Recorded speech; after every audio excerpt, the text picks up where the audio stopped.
chandelier above shimmered as if mocking me, its golden light bouncing across the crowded ballroom. I barely had time to steady myself when my uncle's hand slammed into my shoulder. "Off the stage, Claire!" he barked, his voice cutting like a whip. The force sent me stumbling, my heels scraping the polished floor. Gasps echoed, but no one moved to help me. Before we begin, drop a comment and tell us where are you from and from which city you're watching our videos. And after watching the whole video, don't forget to tell us what would you do in this situation. Be honest, tell me in the comments below. We read every comment. Let's begin. Laughter erupted instead. Ugly, merciless laughter. My cousins, my aunt, even distant relatives smirked as if it were some kind of family sport. "Trying to steal attention again, huh?" Uncle Richard sneered, his eyes scanning my crimson dress like it was an insult carved in fabric. "Who wears red to his graduation party? You never change, always desperate to be seen." Heat stung my face, but I stood tall, my palms trembling at my sides. I'd promised myself years ago I wouldn't let them see me cry again. But that didn't stop the knot tightening in my throat. Maybe she thought she was the main act, my cousin Sarah chimed in, her champagne glass tilted, her eyes gleaming with cruelty. The laughter grew louder. My mother looked away. My father pressed his lips together but said nothing. Silence from them always felt like betrayal. I wanted to vanish, to disappear into the marble floor. But before the shame could swallow me whole, a voice cut through the air. Low, steady, and commanding. "Sorry I'm late, love." Every head snapped toward the entrance. My husband Daniel stepped inside. His black suit clung perfectly to his tall frame, his tie slightly loosened, his presence radiating authority. He moved with a calm that was louder than any shout, and then he looked at me, just me, and the room seemed to shift. He crossed the ballroom slowly, each step echoing. Eyes followed him, whispers darting across the crowd. They knew him, of course. Everyone knew him. But no one expected him to show up here. Uncle Richard scoffed nervously.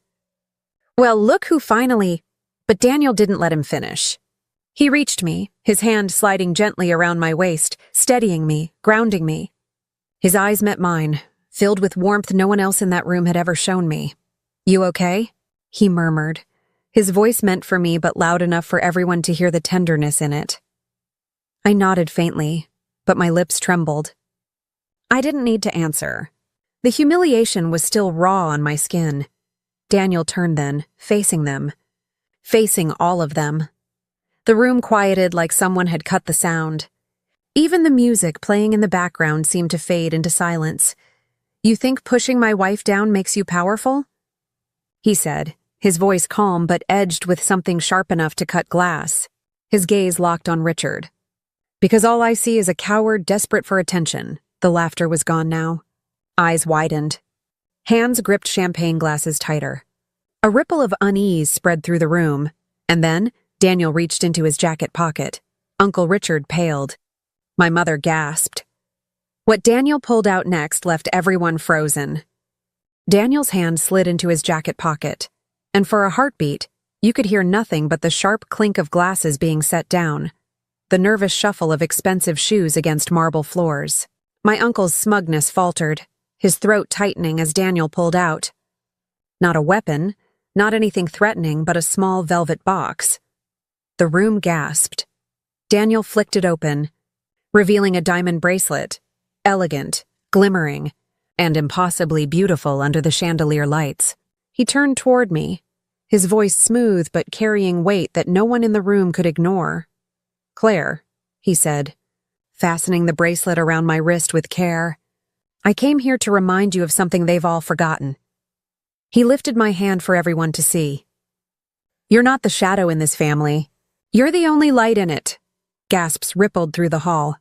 My mother's face flushed crimson, torn between pride and shame.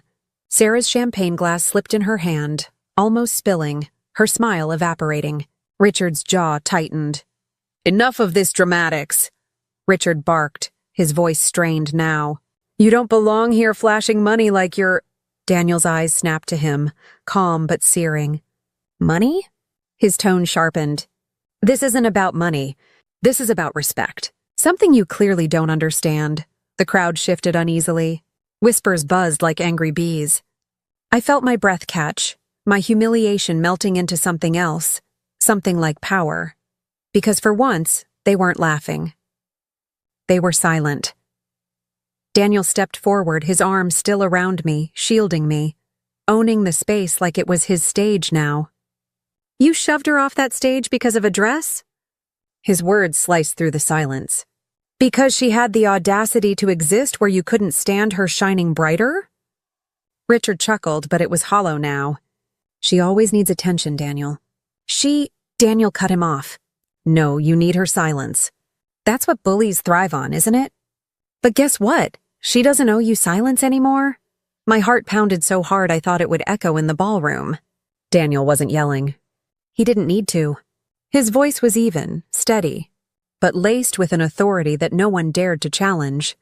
And then, with deliberate calm, he reached into his pocket again and pulled out a sleek envelope.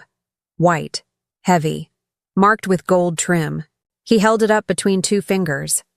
This, he said, eyes still on Richard, is the contract your bank signed 2 weeks ago.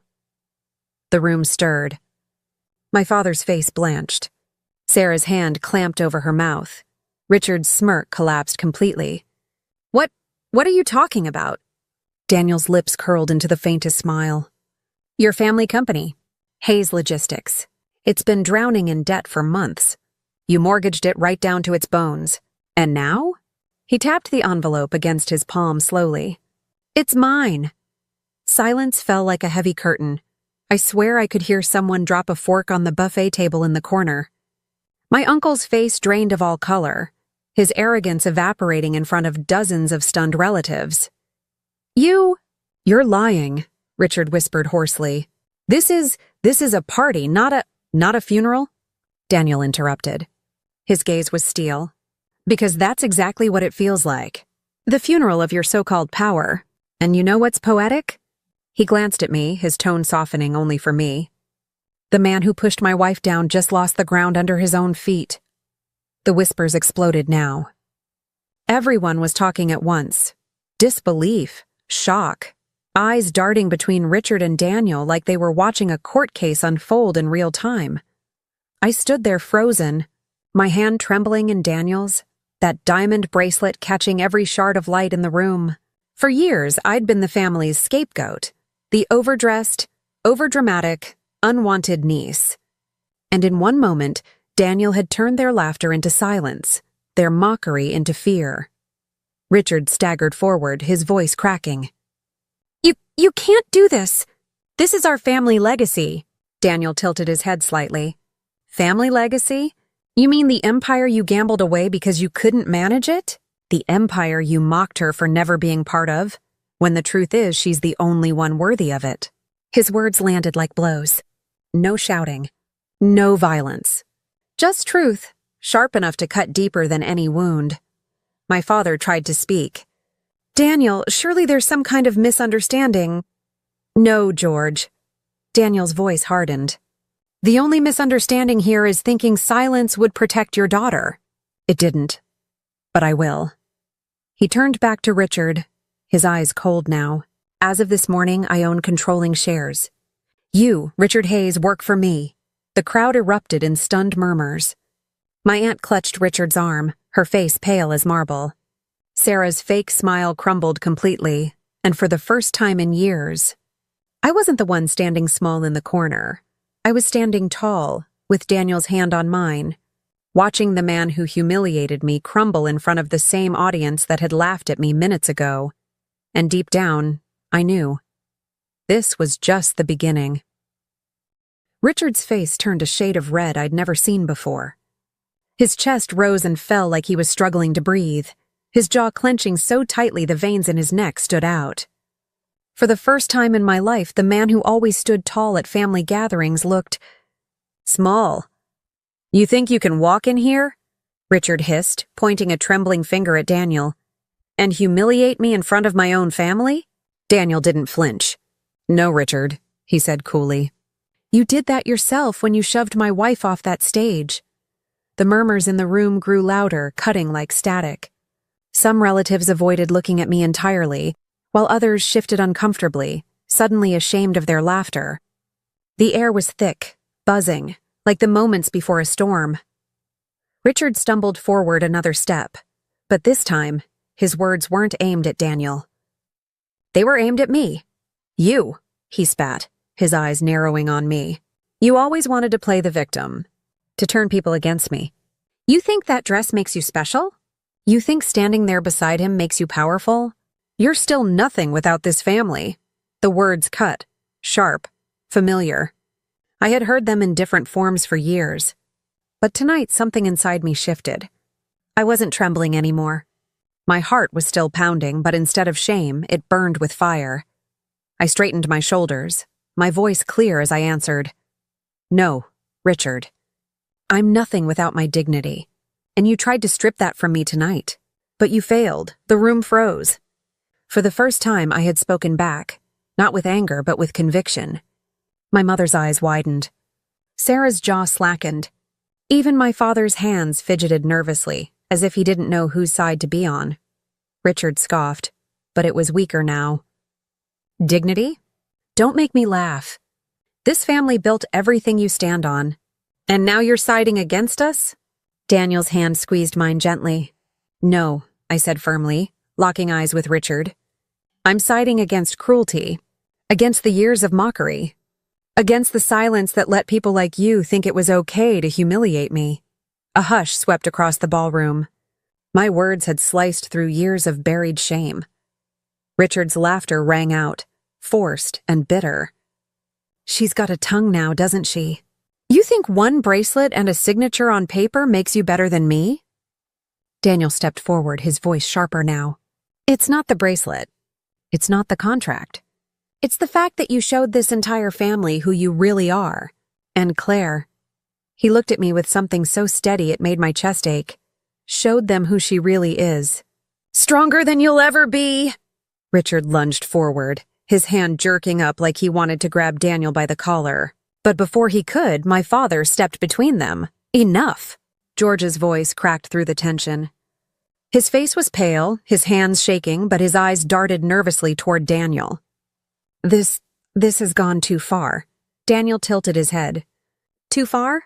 George, what's too far is standing by while your daughter is humiliated. What's too far is allowing her to be pushed, mocked, laughed at, while you stayed silent. My father's lips parted, but no words came out. His silence was its own confession. Dad, I said quietly, my voice trembling with hurt, but steady with truth. You've been quiet my whole life when they did this. Do you know how it feels to stand alone while your own parents look away? The room shifted. Some of the older relatives lowered their gazes. My mother's eyes glistened, but she didn't speak. Richard let out a sharp laugh. Oh, please. This is pathetic. You're all acting like she's some saint. She's been nothing but a burden since she was a child. That word, burden, hit me like ice. But instead of shrinking, I let it fuel me. I stepped closer, my voice loud and unflinching. A burden is someone who tears others down to feel tall. A burden is someone who mocks, shoves, and humiliates his own family to cover his failures. That's not me, Richard. That's you, the crowd gasped. It wasn't just Daniel's confrontation anymore. It was mine. Richard's face twisted in rage, his hand trembling, but before he could respond, Daniel pulled the contract envelope from his pocket again and handed it to my father. Read it, Daniel said. His voice was calm, final. Every word is legal. Every signature binding. As of this morning, Richard Hayes answers to me. George hesitated, his hands shaking as he took the envelope. He slid the papers out, scanning them with disbelief. His lips trembled as his eyes darted from line to line. Finally, he looked up at Richard, his voice hollow. It's true, he whispered. The silence was deafening. My aunt nearly dropped her glass. Sarah whispered something under her breath, but her words were lost in the heavy air. Richard's knees buckled, his arrogance collapsing in real time. He staggered back, gripping a chair for support. The once untouchable, untamed uncle stood there like a man stripped of everything, and for the first time, I didn't pity him. I looked around the room, meeting the eyes of every relative who had laughed when I fell. Their shame was painted on their faces now. They couldn't hide behind Richard's power anymore, because Daniel had ripped it away, and I had refused to stay silent. For the first time in years, I felt taller than the stage I'd been pushed off, but deep down I knew this wasn't over. The fall of Richard Hayes was just beginning. Richard's grip on the chair tightened until his knuckles went white. His lips trembled, trying to form words, but the crowd's silence was suffocating. The power he'd worn like armor all his life had cracked, shattered right there in front of everyone. This is a trick," Richard muttered, his voice hollow now. "You set this up. Daniel's tone was calm but merciless. "No tricks, just consequences. The contracts were signed weeks ago. You knew the debt was real, Richard. You just didn't think it would catch up to you so fast." The room buzzed with nervous whispers. Everyone who had laughed minutes earlier now stared at him with wide eyes, as if realizing they had backed the wrong man. My aunt's hand hovered near her mouth, her face pale. Sarah whispered harshly to another cousin, but their hushed voices carried no weight anymore. I stepped forward, my heels clicking against the marble floor, the bracelet Daniel had given me gleaming with every movement. For the first time in my life, I wasn't walking toward shame, I was walking toward justice. "Uncle Richard," I said, my voice steady though my chest thundered. "You've spent years telling me I didn't belong, that I was nothing. But tonight, you proved it wasn't me who didn't belong. It was you. A man who humiliates his own family to mask his failures doesn't deserve a stage." Richard's jaw clenched, his face blotchy with rage. "Don't you dare lecture me." "Yes, I will," I cut in, louder now. The words spilled out, sharp and unrelenting.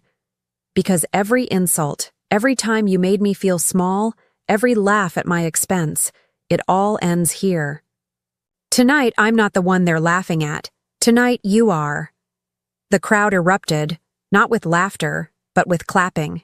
Tentative at first, then louder. A cousin near the back began it, then another, and suddenly applause echoed through the hall. Richard's face twisted as he spun on them. "You hypocrites!" he roared. "You cheered for me for years, and now you clap for her?" But the more he shouted, the smaller he looked. His anger wasn't power anymore, it was desperation. Daniel raised his hand slightly, and the clapping quieted. His voice was calm, commanding, filling the space with finality. "This family has lived too long in fear of one man's shadow. That ends tonight. From now on, respect won't be optional. It will be earned." Then he looked down at me, his tone softening. "And Claire has earned it more than anyone here." Tears stung my eyes, but they weren't from pain. For the first time, they were from pride. Richard shook his head violently, his voice breaking. "You think you've won? You'll regret this." "No," I said firmly, cutting him off. "I don't regret anything. What I regret is all the years I stayed silent while you made me a punchline. That silence is over." The words hung in the air like a verdict. And in that moment, everyone knew the verdict was final. Richard stumbled back, clutching the chair like it was the only thing keeping him upright. His wife pulled at his arm, whispering frantically, but he brushed her off and stormed toward the exit. The crowd parted for him, but not with respect, with pity, with relief. The heavy doors slammed behind him. The sound echoed through the hall like a gavel. I stood there, trembling but tall, surrounded by faces that finally saw me differently. No one dared laugh, no one dared smirk. The silence was thick, filled with the weight of a shift that couldn't be undone. My mother stepped forward, her voice shaky. "Claire, I shook my head softly. "Don't. You stood by and said nothing when I was humiliated. Tonight I don't need your words. I needed them years ago." Her lips pressed shut, guilt flickering across her face. My father avoided my eyes, his shoulders sagging under a truth too heavy to carry. Daniel's arm wrapped around me, pulling me close, anchoring me in the middle of that storm. He leaned down just enough for only me to hear, "They'll never forget this night."